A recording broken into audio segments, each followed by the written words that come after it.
Welcome to the Savage Productions YouTube channel. Hey everybody, welcome back to the Savage Productions YouTube channel. Wanted to give you all an update on Dad's Coyote Mustang here.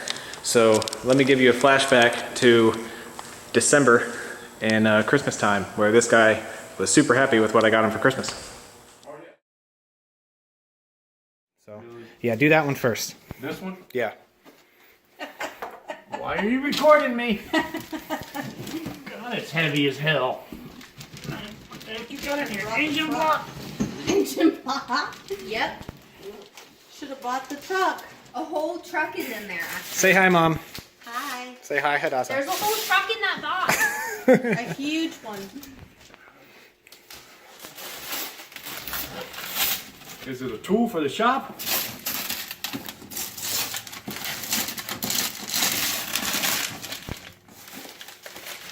Can't get the damn thing off, man. You wrapped it up so good.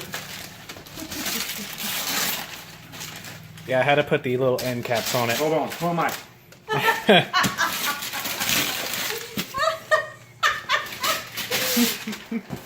Oh! Oh my God, are you joking me? Right now? Maybe. Strange? What do you think it is? Well, what do you have on your rear end? In your rear end, I should say. Are you kidding me? Is that why it's so heavy? That would be the reason, yes. Holy sh... No way. Why did you do this? That's too much money. Shit. We gotta be able to make your car fast. Not that your car's slow, but we need to be able to actually run it at the track. Be able to launch it hard without breaking. Or getting kicked out before we even start because you don't have extended that's right, wheel yeah. studs. Yeah, we had that happen to us one time. Yeah. Well, you don't have to open it up. You know what's inside. But I want to see it. Oh Lord. Here. He'll sleep with Lay it down. I cannot believe you did this. Oops. Is this that complete kit? Well, that's just the axle there. So I got it direct from Strange. Got a really good deal on it on Black Friday. Are you kidding? No, I'm not kidding. Are you kidding me now? Look at that. Holy shit! Would you look at that? I got Would you just look at that? I got the 3-inch studs too. Yeah, that's what she said. Oh my God. The 3-inch stud? I don't know if that's a stud. A stud. I'll pass. Let's see. Awesome. I can't. Strange. Cool. Hey, now you should open the other one. I'm still looking at this one. You should open the other one now. That's gonna have a heart attack. Oh God, I can just imagine what this is. It's also a little heavy. Yeah. For some reason. Strange again. Oh my God. That's strange, huh? That's strange. There's some Strange. What was it, strange. baby? That's strange. Oh God. Hold on. You almost knocked over the mimosas. Where? Oh God. Don't do Don't that. F with my mimosas, Dennis. Oh God, I can't do that. Go Okay, what do we got here? parking. What's It's that a say? kit, what the hell ever it is. You know what that is? It looks like the bracket for the C-clip eliminator. Yep. Holy shit. Look at that. Holy shit. Oh my God. Oh, now it's broke. It's broke now. You turn it. No, it goes on like that. Look at that. Actually, it goes. Yay! Eliminate the C-clips. Car parts. You're thrilled. I love car parts. They're the best.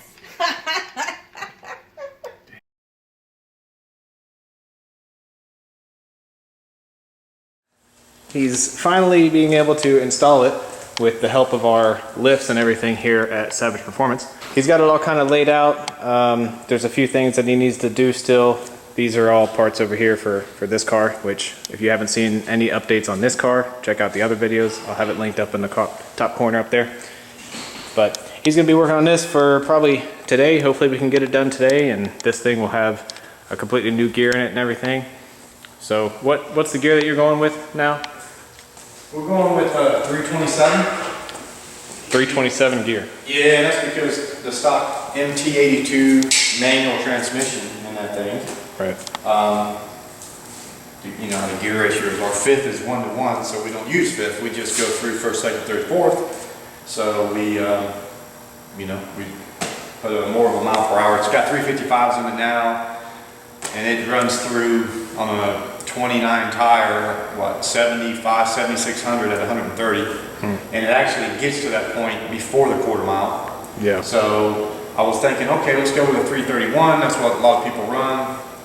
Well, that was also on a 29 tire, Yeah, right? so- and we're gonna step back down to a 28, so we're legal for different classes. Yeah, everybody's running 28, so we're gonna put a 28 on it. So I went with a 327 gear. Hopefully it can go through at about 7200 and fourth, and that'll put us at over 140. And that should, you know, with a good 60 foot, that should be a high 9, is what we're trying to achieve. Right.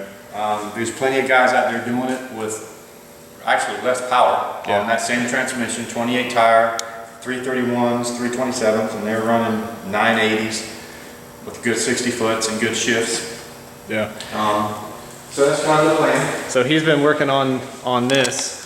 He got the rear end out and everything. He took it over to Tin Soldiers race cars, and they welded a brace on it. Yeah. They actually welded up the axle tubes here. Looks really good. And then they put these braces on it. So did it pretty cheap for the short time that they had it, and the amount of, you know, good quality workmanship that they have on it. And we were doing this whole grinding process, trying to get it down to just the bare metal, because we're going to paint it. We were doing that outside, but it started raining.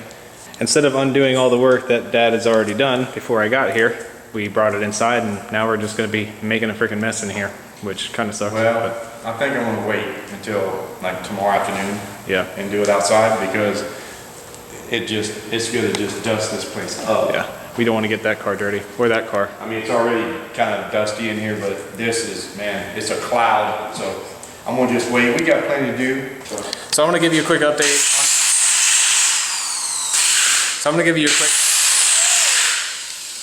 What? I'm going to give you all a quick. Never mind.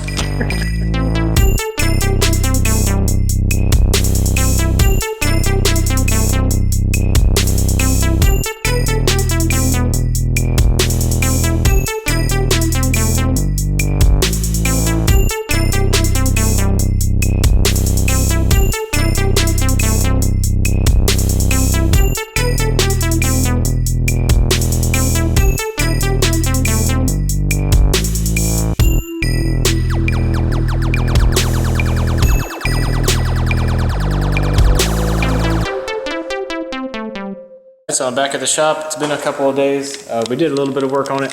Didn't really record anything.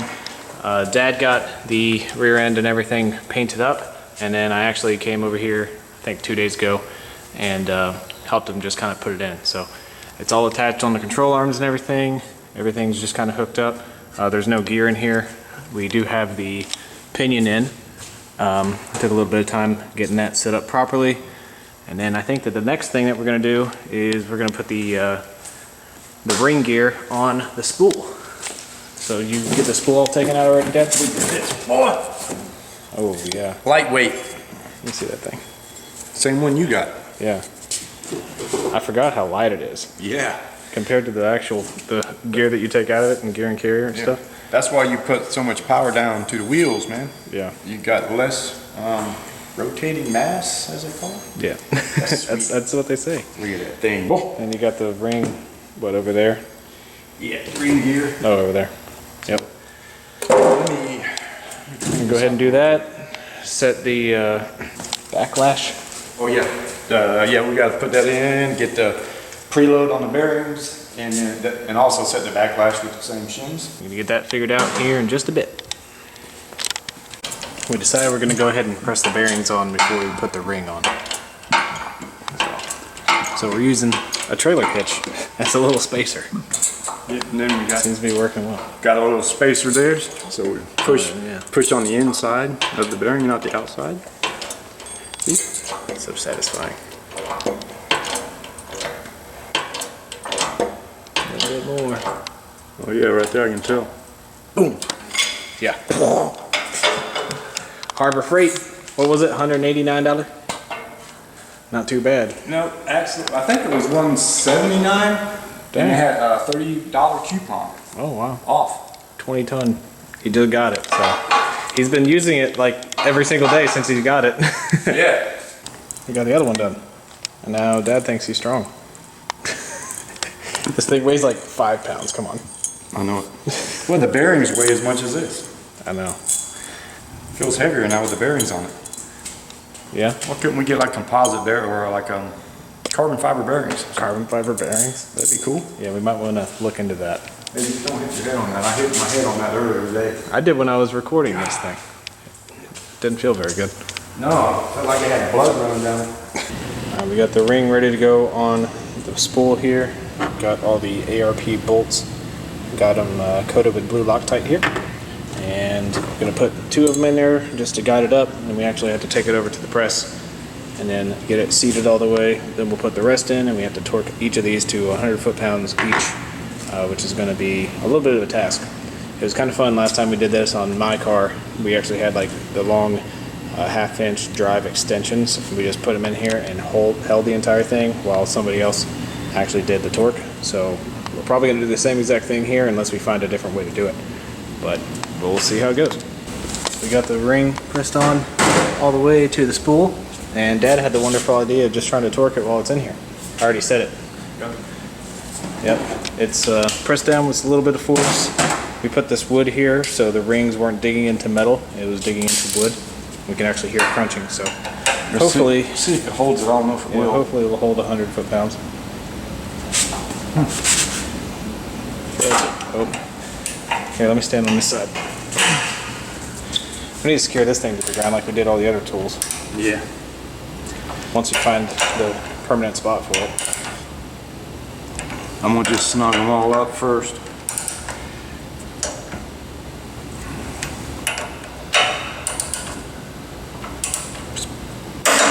Oh, there we go.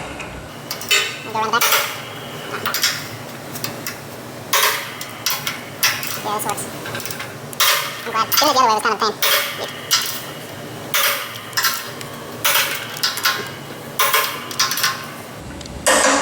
Go check these one more time and report back in a minute. So while he's finishing up on that, let me tell you all a little something that's going to be exciting.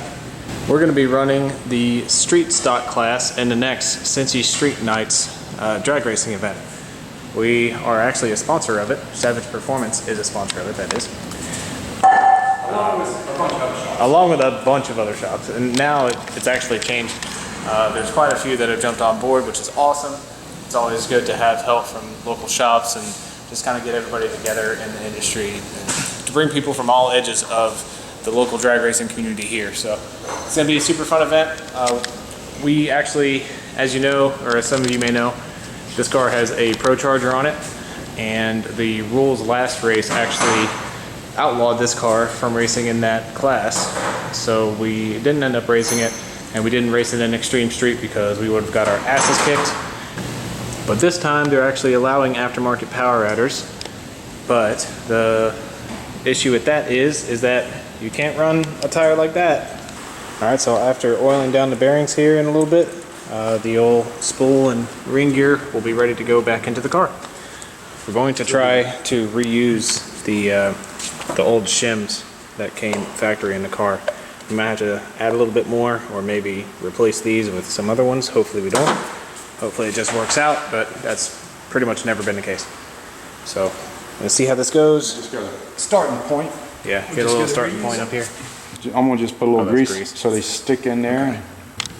Oh, okay, so Dad said that he could just do it by himself.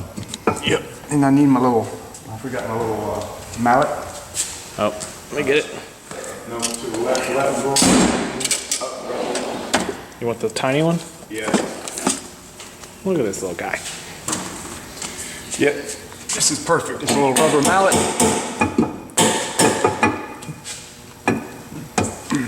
Let's see here. Probably gonna be too tight already. Yep, I can kind of tell those are too tight already. Great. Okay. Yep. So, plan B, which will eventually turn into plan C and D and E and F and however much it takes to get it right. Alright, so Dad's checking the backlash right now with just one shim in there, and you can probably hear that. Yeah, that's a good start. Do a little bit more.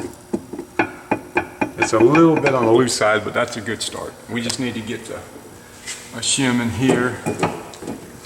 So to explain this process, basically you put the gear in the middle, and then you have shims on either side, and it just moves the gear left and right, and the gear is going this way, and you're trying to connect it to the pinion that's in the back, which you can see right back here. So the closer you move the gear this way, the tighter your backlash will be. The further you do it this way, the looser it's going to be. And what's the tolerance that you're supposed to shoot for?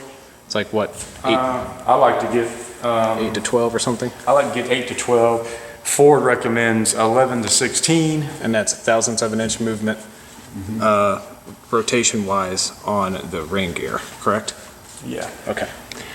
We did this a couple times in my car, and I've watched him do it a couple times, so I've learned a little bit about it. But basically, we had one of these on one side, one of these on the other. It was too wide, that, and this put together to even fit in there. So we mic'd these two with a micrometer. One was a smaller one.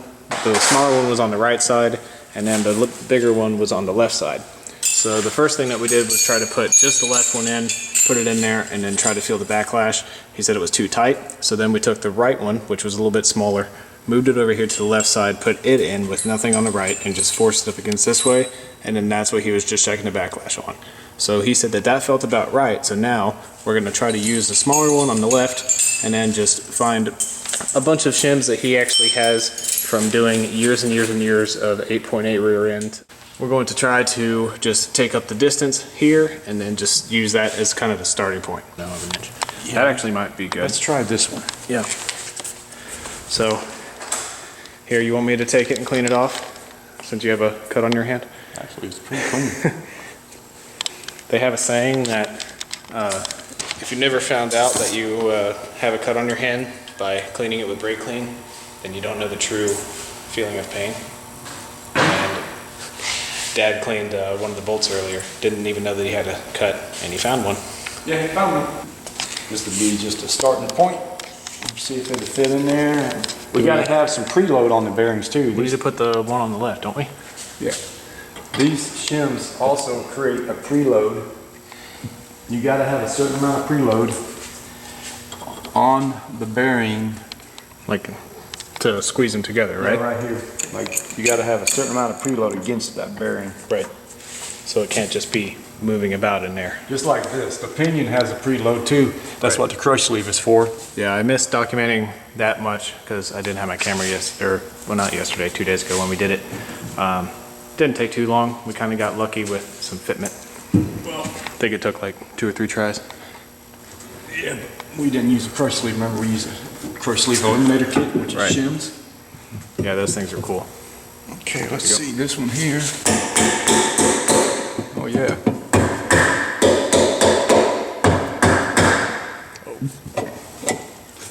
Little 3D action there.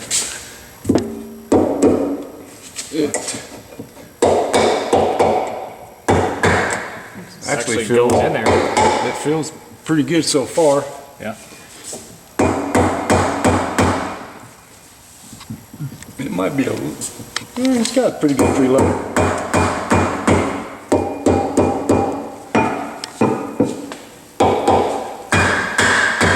Think it's gonna be too tight, if anything, or too loose? No, no, not too loose. It actually feels about right. Really? Yeah. As long as you can move it, you got to have preload. So this here, the factory specs on this, what was it? 16 to 28 inch-pounds, right?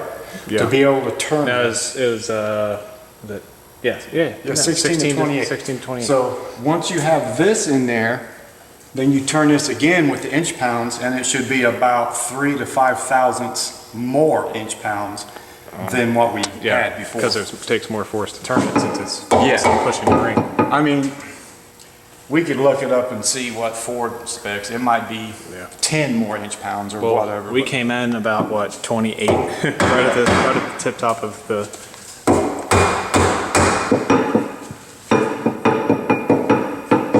Actually feels pretty good. I just don't know what the backlash is until we get it all the way in. Right.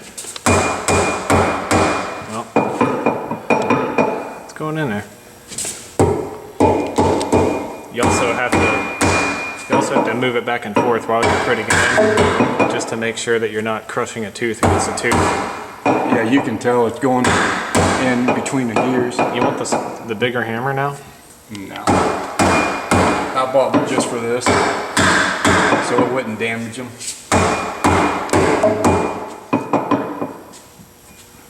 And then now we should be able to run these in.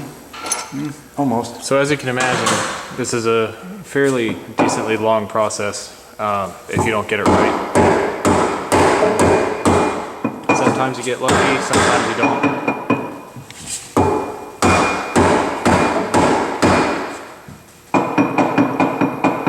Yeah, the preload actually feels really good on it. That's awesome. I hope the backlash comes in good. Yeah, that'd be great. We did this on a buddy's car for him one day. The preload was good with the two bearings that were already in it.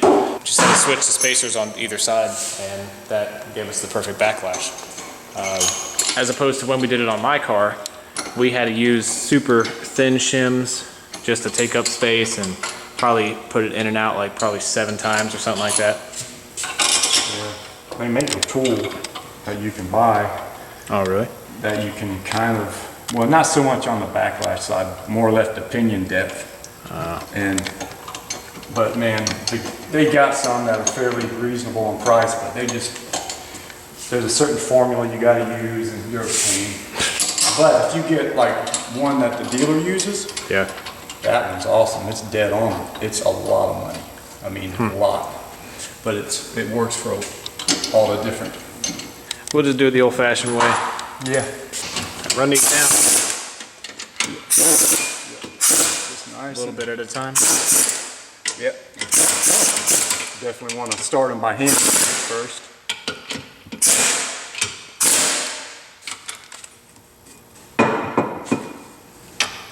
I got a little.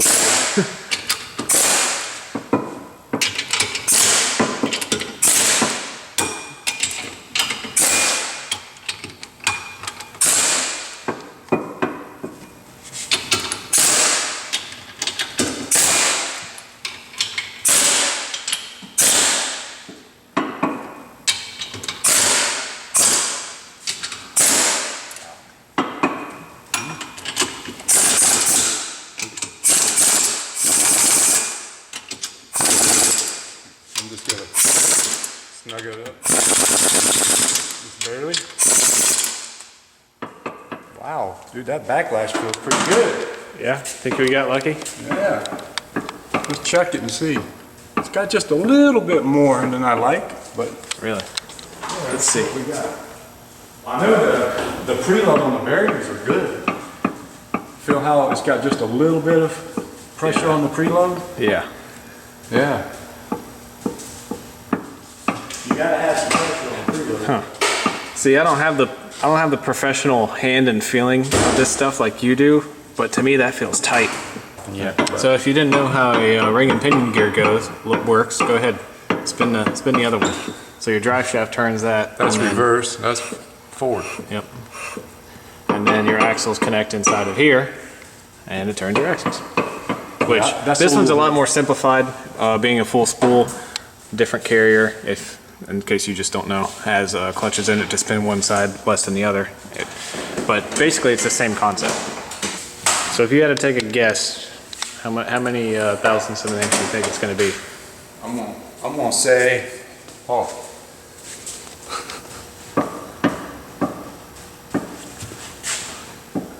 Watch this guy be spot on. I'm gonna say probably somewhere between 20 and 24 thousandths. Dang. Okay.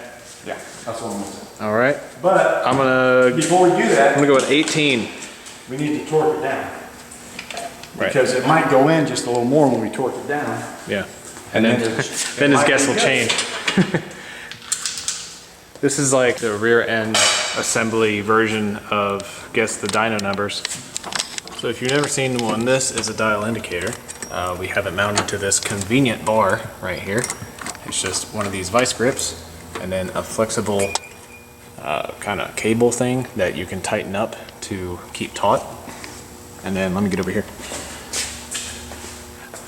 It connects to this little gauge that has a plunger on it.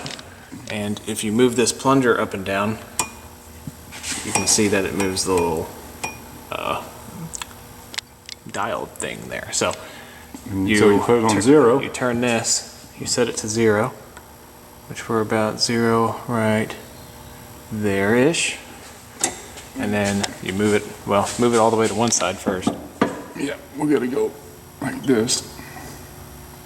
Okay, Oh, I was way off. let's see it. So the whole rear end's kind of moving, but Right. All right, so we have it set to 0. It's all the way, what, down or up? There you go. So right there, it's about 12. yeah, 10 to 12. That's what I like it. So you move it, push it down or up, whatever way it goes. You can see the difference. And then that tells you how many thousandths of an inch it is. So you are 10 thousandths off, man. You're you're getting old. Your precision's wearing down. Oh, well, hey, I'm happy because the preload feels good on the bearings. Yep. They're, you know, a little snug. That's what they need to be because they're new.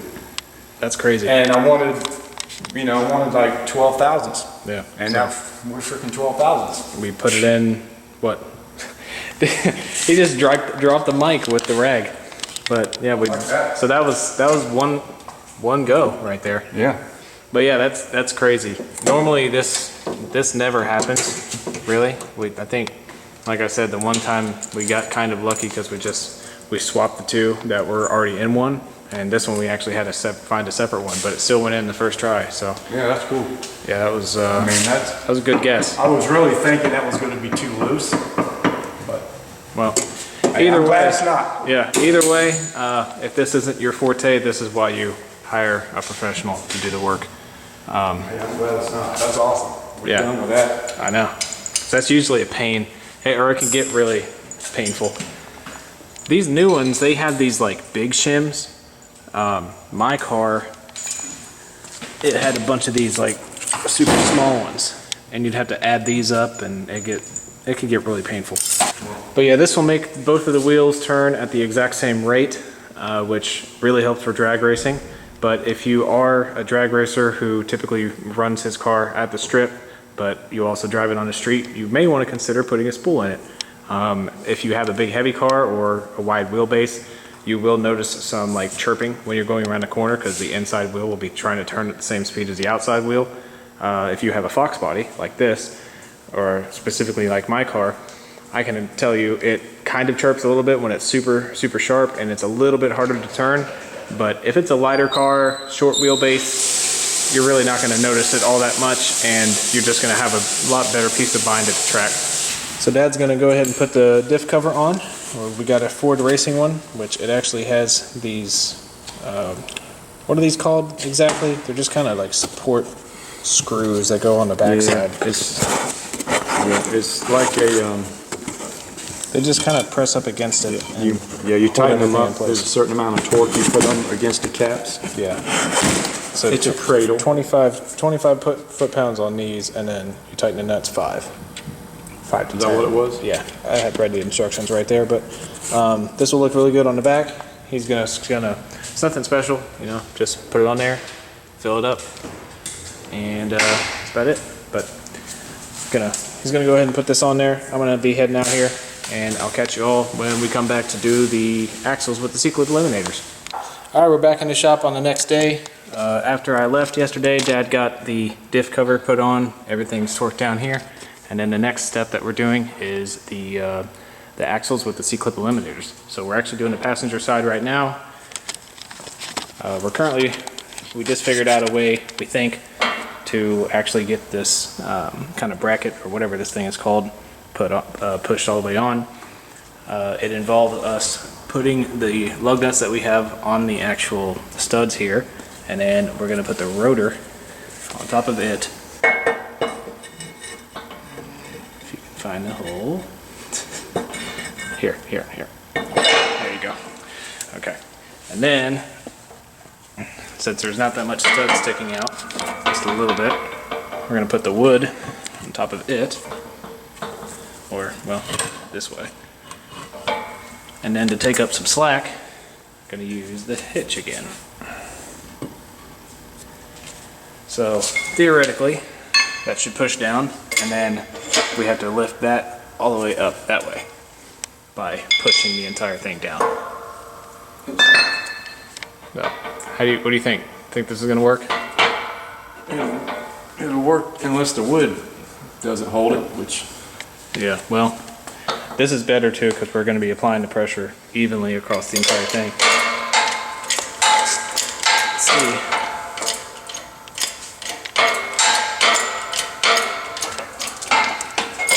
So the wood's gonna sink into the... And then should start pushing down on the rotor now.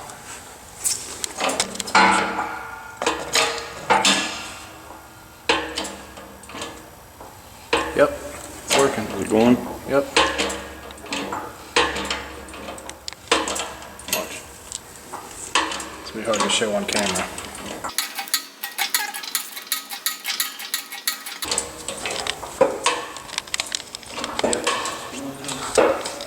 Oh man, I think we put it on backwards. Got him!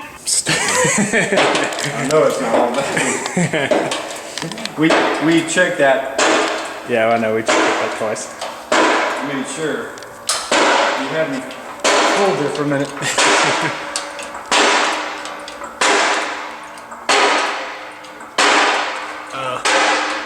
We're gonna have to move up to the next one. And now we're doing the other side of the hit.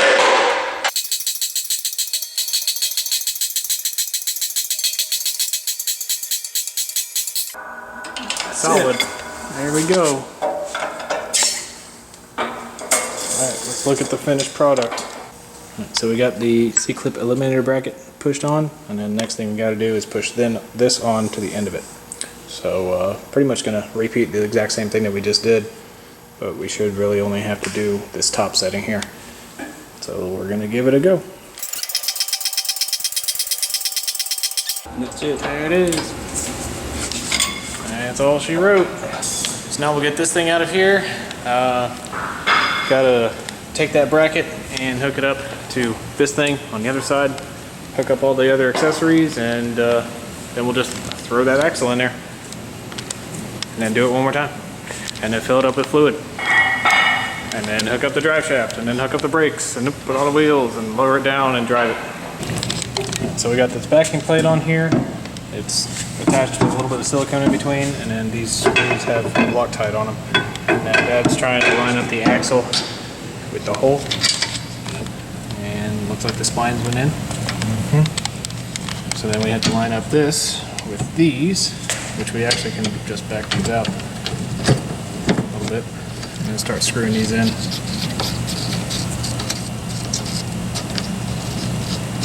So now with the silicone, it says we need to just finger tighten it, which we're gonna tighten it a little bit more than that, and then let it sit up for like an hour, and then tighten it fully to torque.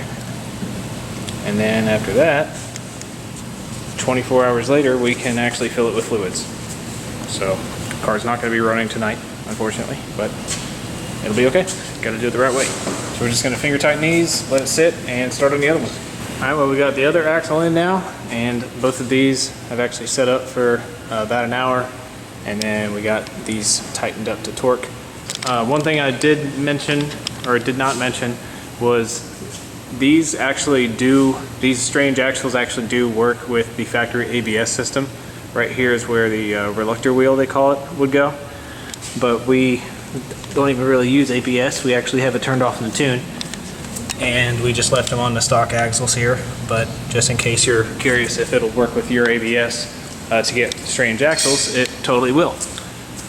It would be just a little bit more because you have to either take the factory ones off of there or buy new ones and then press those on as well. But we just decided to go with no ABS reluctor wheel. We're still going to be plugging it into the bracket here, but Man, let me tell you, this bracket looks really, really nice. We're gonna call it a night. It's about 10 o'clock now. Haven't had dinner yet. That's gonna be it for tonight. We'll probably see you back here tomorrow night. All right, so we're back the next day. I showed up. Dad pretty much had everything all finished on this thing, and I've been here for a little bit. He's been just kind of working on the rest of it, putting the caliper bracket on, putting all the brakes on and everything like that. But it's all done. Got gear oil in it and everything. And we were gonna go and kind of test it out, but it rained really hard for like 30 seconds, 2 times, like a couple hours ago or something like that. So the roads are just a little bit wet. But anyway, we were gonna put it all back together, but these wheels are actually not gonna be the ones that are going back on it. All right, guys, we're here at CINCY Street Nights, and we're gonna be testing out the new gear in the old ProCharged Mustang here. So we just put it in, and we put these 17-inch 200 tread wear tire on there. That's because we're running the street stock class. And you may have seen in my last video that the street stock class didn't allow an aftermarket power adder, but they changed the rules this time to allow an aftermarket power adder car to run, but they had to run a 200 plus tread wear tire. So we got the good old Nitto NT450s here. Got them set up a little bit. We're going to be testing it out. Probably going to spin a whole lot, but we're going to try to be a little bit competitive in the class. We're going to see how it goes.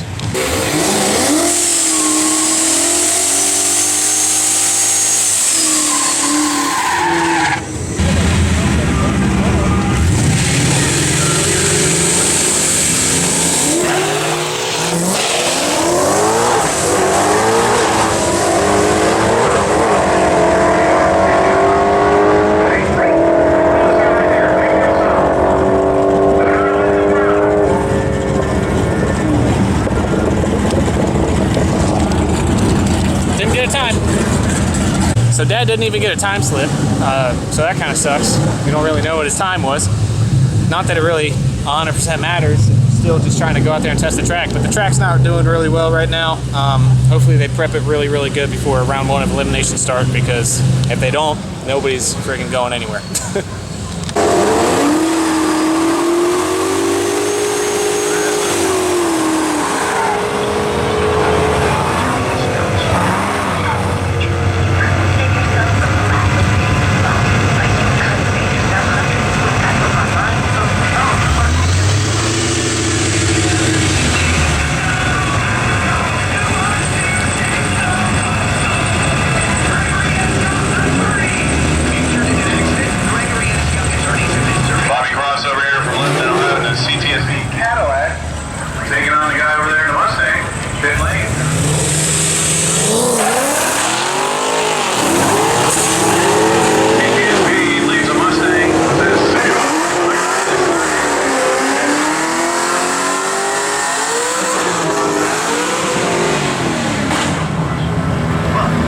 So we put the car on the trailer after the first round. Kind of sucks. He just blew the tires off, but he wasn't going to risk it. I don't think you were going to attach that CTSV anyway. He was kind of booking pretty good, but I don't know if we have the right tire, which we really need to talk to him about trying to change that rule, because it's just not fair, I guess. Because it was a 2015 or so Mustang with a Roush blower, which it wasn't a Roush Mustang, but it's a factory-ish style supercharger. Well, there's that one, there's another one, there's a 2013 that's also got the same setup on his, and it's a GT, so, but, you know, whatever. I'm not really worried about it. I was kind of hoping to at least make a somewhat clean pass just to get some data, because doing the gear change has helped this car a lot. I mean, from the one pass that you had, you said it pulled like none other. Yeah, it was crazy. Once I was able to get in it hard in 3rd gear, which was probably half track, I went through in 4th at $7 grand, and that's 7,000 with those tires is close to 140. I mean that because I did the math. So You did the math. yeah, I mean you do the tire size, there's the gear, and you do everything, and it's before we were going through a 7,500 with the gear. So yeah, it's definitely working pretty good. It's just I kind of wish I would have brought the sticky tires and ran a test and tune, but they weren't supposed to have it. They probably won't be able to run it no more. Yeah, I know there's a lot of cars out there trying to finish up everything and whatnot. Yeah, so I mean, I'm pleased with the way Man, it's so much different too with the. You said the gear's really quiet too with the way that we set it up. Yeah, it's pretty quiet. I mean, I was really surprised, but I did some street pulls yesterday in it, and yeah, man, it's a whole nother car, dude. I'm telling you, it's. Yeah, we'll have to get some street pulls in sometime, but for now, I think that's just going to be the end of the video. It definitely made a good improvement, and if you all want any kind of gear change in your 8.8 and you're located anywhere in the Northern Kentucky area, this guy has been doing them left and right. Yeah, we've already done like 3 or 4 of them in the last couple of weeks. So. I know. So yeah, just hit us up. I'll have links in the description for, I guess, the Facebook page and other stuff like that for the shop. But anyway, thank you all for watching. If you like what you saw, please like and subscribe, and I'll catch you all in another video.